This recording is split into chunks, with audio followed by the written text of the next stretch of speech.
That was football in its purest form. That was heroin. That was poetry. That was fantastic. And for the second time in a week, I am now going to say about my own team, that was a delectable medley of footballing splendour. That is one of the best games that you will ever see. Not the best game so far this season, not even the best game this season. That is a classic, a cult classic, not bestseller. That is a game that will honestly live forever. You know, when we talk about the best games in the Premier League era, we often talk about that Liverpool game that finished 4-3 to them against Newcastle. Or maybe the Newcastle beating Manchester United 5-0 or whatever. No, what we have just witnessed at Stamford Bridge, that was football perfection. It was everything that you could possibly want. Two dazzling teams going hell for leather, 100 miles an hour, back and forth. It was a game that had everything. Drama, histrionics, silk, venom, skill, aggression. It was just perfect. It really was a fantastic game, and I am so proud of my team. Mauricio Pochettino. Look, when it goes wrong, I highlight it. When we lose at home to Brentford, when we lose at home to Forest, when we lose at home to Villa, it's a heartbreaker. It cuts me deep and I struggle. But Pochettino is getting so much right. This team are coming together. And the fact now that we perform so well against the very best. We have now played last year's top two at Stamford Bridge. Unbeaten in both. Very unlucky not to win both. Mikel Arteta, people tell me that he is a sensational manager, top tier. He came to Stamford Bridge and he was given an education. He was very happy to take away a point. Today, Pep Guardiola, not only one of the best managers doing it at the moment, Pep Guardiola is arguably the best manager to have ever lived. He's going to be very happy with a point. I think a point is probably the fair result, but I'm gutted because I thought we could have won it.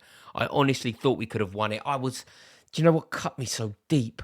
You know when Rory scored that goal in off Thiago Silva's toe? It was a heartbreaker. It was so painful, and I thought that is so in keeping with the Chelsea tradition of late. To be brilliant, to be dominating, and to just get it wrong. And City are going to win as they do. They're a juggernaut, they're a force. By the way, you know that theory about Manchester City being boring? I've never really subscribed to it, but you know that conversation that happens? People go, you know, they're robots, or they're a bit dull, or they're so predictable. I think they're brilliant to watch. I really do. And as much as it was difficult, and I was sort of watching it behind the sofa because I was fearful. You know, Jack Grealish into Bernardo Silva, Erling Haaland on the last shoulder, whatever. It's intimidating.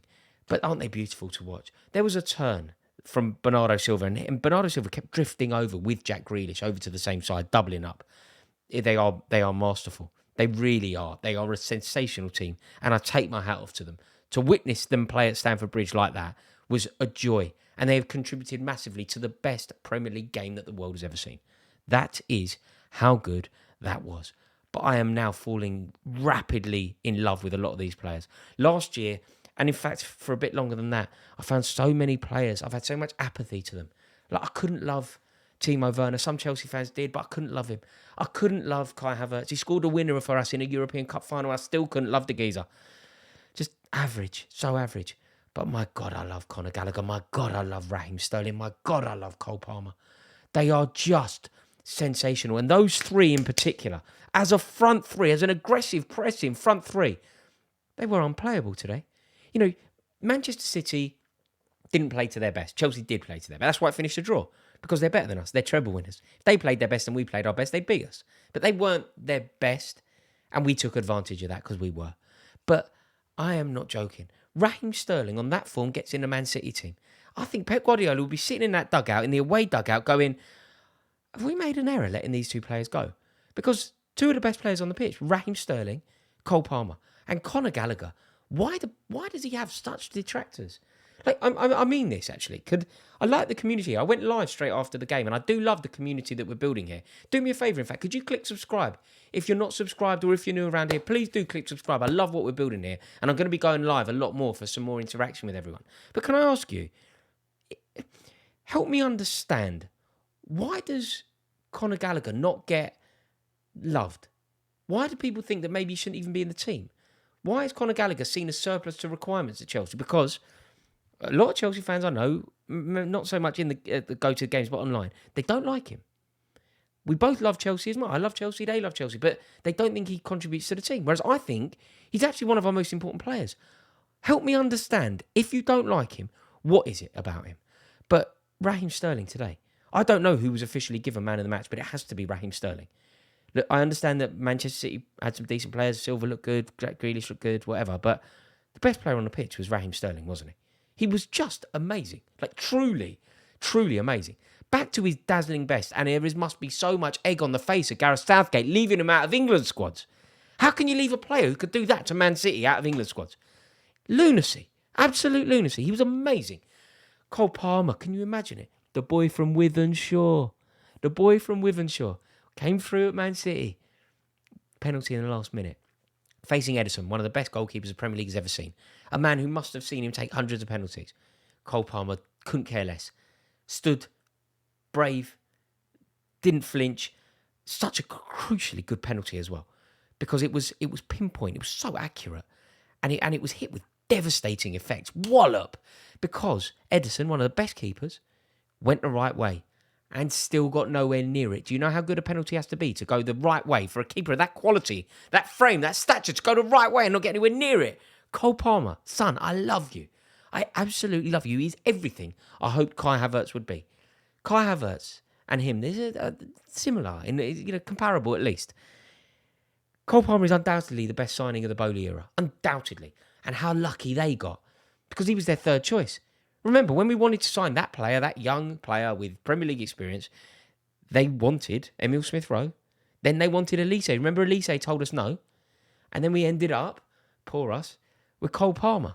He's already had a massive impact on our season, and he's already had a massive impact on Man City's.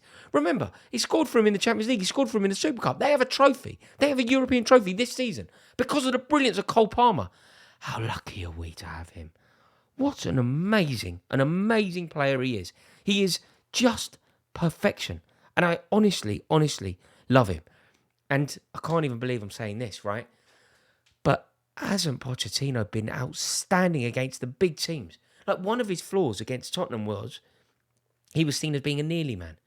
You know, when they played Liverpool in a European Cup final, they were never going to win it. They played Chelsea in a domestic final, they're never going to win it. And maybe he was seen as being faltering when it most matters. But maybe it ain't him. Maybe it's the Tottenham thing. Maybe I was right all along. And the ideology that is Spursism can corrupt even the best. Because Pochettino against Arteta, Wallop, Klopp, first day of the season, we played really well. We were very unlucky not to win. Now Guardiola. And people want to talk about Tottenham in that kind of light. So Postecoglou, we went away to Tottenham. We went away to the team who were top of the league. And we did that to them. We were magnificent today. Thiago Silva's header. I love him. Nicholas Jackson, quick thinking. Wonderful finish. City not at their best, but they still scored 4 goals. We've scored 4 goals against Man City and not won the game, so I'm a bit gutted about that. But Mudryk coming on, changing the game. Broja coming on. Decisive moment. Come on and win a penalty. Change games. This is unbelievable. I feel so good. I'm so happy. And I would like to say thank you so much to Pochettino, to Raheem Sterling, to Cole Palmer and to Conor Gallagher. I mean, as well as others, but I thought that those boys absolutely shone. What a day. And do you know what? I'm going to leave you with this thought. Listen to this. This is a guarantee. By Christmas Day, on Christmas Day, Chelsea will be ahead of Tottenham in the Premier League table. Guarantee. Go and tell Expressions. Guarantee. Buzzing. Thanks for watching. Let me know your thoughts in the comments below, by the way. Talk to me. Buzzing.